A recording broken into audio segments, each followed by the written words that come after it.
বাংলাদেশে গত ১৬ বছরের ফ্যাসিবাদী ব্যবস্থার কারণে এমন এমন জায়গা রাজনীতিকরণ করা হয়েছে যেখানে রাজনীতি থাকার কোনো প্রশ্নই ওঠে না।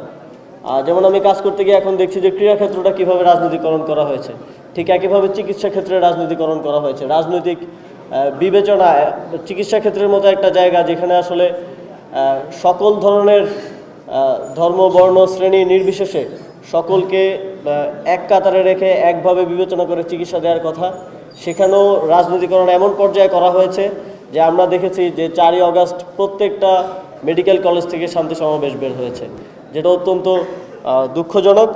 আমরা চাই আগামীর বাংলাদেশে কোনো রাজনৈতিক দল কিংবা কোনো সরকার যেন চিকিৎসা ক্ষেত্রের এই রাজনীতিকরণটাকে সহ্য না করে এবং চিকিৎসা ক্ষেত্রে রাজনীতিকরণকে আপনারাও রুখে দিন, এটা আমাদের একটা প্রত্যাশা থাকবে। ওই সময়টাতেই প্রায় 10 দিনের মতো আমি গুম অবস্থায় ছিলাম, সে কারণে তখনকার অনেক ঘটনাই আসলে এখনও জানার সুযোগ হয়ে ওঠেনি।